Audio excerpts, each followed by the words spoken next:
Ladies and gentlemen, this is Captain Robertson, also known as Baraban, bringing you a quick bonus video. Sadly, as many of you have already seen, the 1.861 patch for Space Engineers has killed the AI for animal NPCs in survival mode, and given how we were planning to use modded NPCs in the next few episodes of Space Engineers Into the Unknown, we've had to put things on hold temporarily, either until Kane fixes the bugged NPCs, or John and I figure out some way of working around this issue, as it's something that was an integral part of our storyline. In the meantime, however, since a lot of you have been requesting it, and as a special way of saying thank you to all my incredible subscribers and awesome viewers out there, I've released the Olympus 217 and its military variant, the MS-7D Wyvern, on the Steam Workshop for you guys to play around with in-game. You can download it via the link in the description below.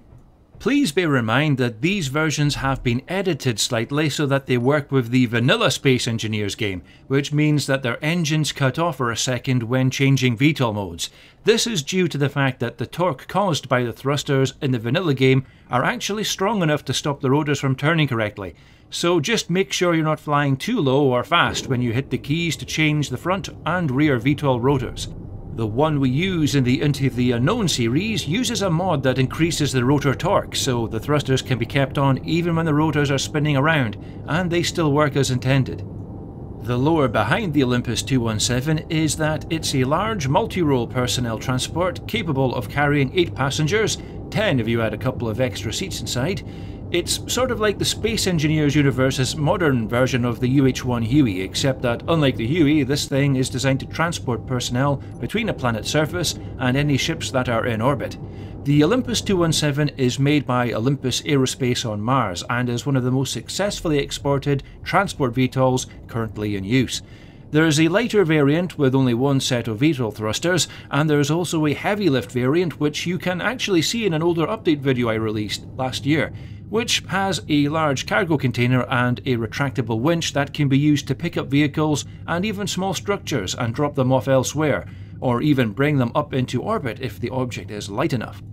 The Wyvern is the armed assault transport variant, which is in use with both the Martian military and various security forces in the Sol system. One of the reasons why it's so popular is because of the fact that it can operate on all of the moons and planets in the Sol system where human beings have settled. The only problem of the Olympus 217 and its variants is its large size, as it requires 2 airtight hangar doors that are at least 7 blocks wide. Anything less will just be too small. But this is just a minor drawback when you consider that this craft is completely electric and doesn't require any hydrogen to reach escape velocity and fly away into space, even from the alien world with its higher gravity. For best results, I recommend using this craft with a 300 to 400 ms speed mod, and definitely with Drago Corvan's atmospheric drag and deadly re-entry mod being loaded in your world. But saying that, it still works perfectly well with vanilla Space Engineers, with its rather humble maximum speed of 100 meters per second.